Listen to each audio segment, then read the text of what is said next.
Good morning. I'll try and keep this under 30 minutes because I know it's hot out. When I talked to Glenn earlier, he says, well, you guys are going to be a tough act to follow. And I said, well, no, Glenn, you're a tough act to follow. Thank you very much. The DE-413, the DD-823, and the FFG-58. 3 ships bearing the name Samuel B. Roberts. A little known fact is that the Samuel B. Roberts is only one of 5 names that have had 3 or more ships named after them in naval history. I want to thank you, Commander Hoffman, for this opportunity to speak about a subject I've held close to me for over 57 years. When I was asked to speak about the DD-823, I knew where to start, but I didn't know where to end. So I sent an SOS out to the Shipmates Association, and I asked for their input. Today you're going to hear some of that input. 70 years ago, in 1945, the Consolidated Steel Company in Orange, Texas, laid the keel for a new Gearing-class destroyer. The ship was sponsored by Mrs. Samuel B. Roberts, the coxswain's mother. She missed the launch of the DE-413 due to flooding at home, but she stated, come hell or high water, I won't miss this one. And she did not. The 823 followed with distinction the 413. It was commissioned in 1946 and sent to the 6th Fleet with Commander C.T. Doss as the first commanding officer. The steamship Sammy B then began its long and distinguished naval service. She served honorably during the Korean conflict. She helped open the St. Lawrence Seaway, provided fire control support in Lebanon, and blockade support during the Cuban Missile Crisis in 1961. In April 1963, she provided search and rescue service for the missing submarine USS Thresher. Unfortunately, the Thresher was not found at that time. On the night of December 3rd, 1965, in the South China Sea, while the USS Enterprise was being replenished at sea, the Sammy B was on lifeguard duty when 3 men were swept overboard. The 3 men were rescued and located in less than 20 minutes from the time they went into the water until they were safely aboard the Roberts.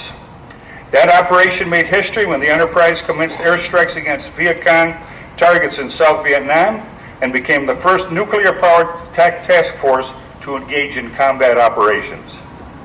That event was so significant that a medallion was struck to commemorate that operation.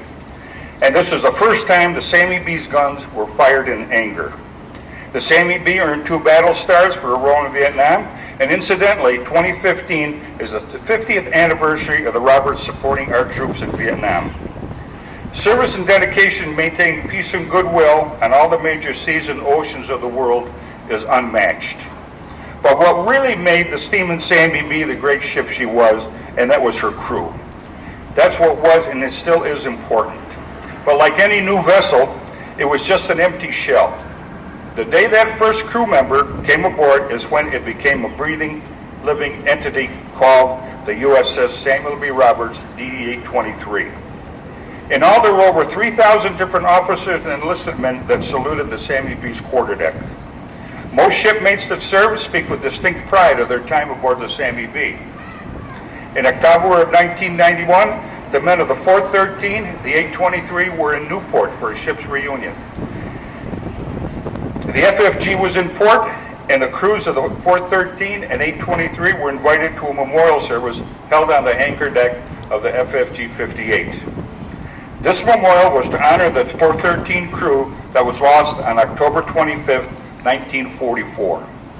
This was the first time the crew members from all 3 ships were together. And what better place than on the FFG-58? On that day, there was no higher honor. Well, history will be made today when shipmates from the DE-413, DD-823, and the FFG-58 will be together again, and hopefully not for the last time.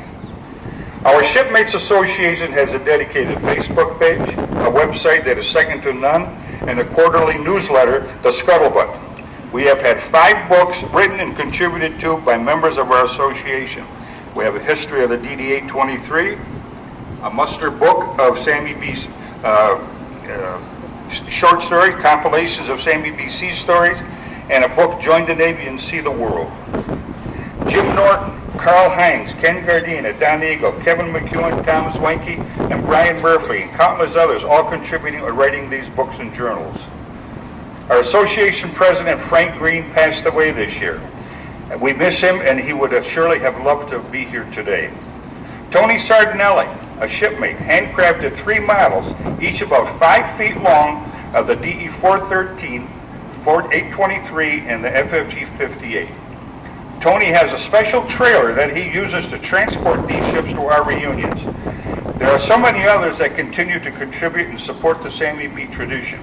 And that tradition lives on in John Susan Walsh, still editing and publishing the DE-413 newsletter. Thank you very much. The Sammy B lies off the coast of Puerto Rico in 3,000 fathoms of water. Its many shipmates have such feelings toward the Sammy B that they have requested to have their ashes scattered at 21 degrees, 42.8 minutes north by 65 degrees, 5.1 minutes west. That is truly dedication. I received a call, several in fact, from Ed Kirkle. Alligator Ed, a shipmate in his 80s, told me, Mike, I just got my first tattoo. He is so proud of that tattoo, he sent me pictures, and it's the Samuel B. Roberts right there. Ed planned on being here today wearing his uniform, but unfortunately he couldn't make it. In the 823's history from 1946 to 1970, there were 13 commanding officers, the last being Commander R.D. Coogan, and I know there are former COs here today. It's not just the 823 or the FFG-58 shipmates that are here. Again, Glenn, I salute you. Thank you. I see many of our other DD-823 shipmates. Leon McCoy, first president and founder of our Shipmates Association. We have Plank Owners Association members and former COs here, not to bid farewell, but to honor a legacy. And in closing, the DD-823 shipmates would like to pledge and extend our support to the FFG-58 in petitioning the Navy Department in pursuing and keeping the name Samuel Booker Roberts alive. Let's not let a hero die here today.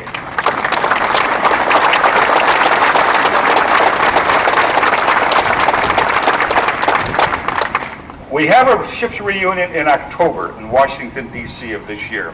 I will be presenting a petition to all association members so they can sign them, and we will send them on to the people that need to see these petitions. Thank you all for your service. God bless and keep our troops safe both here and abroad. Above all, God bless America, for there is no higher honor. Thank you.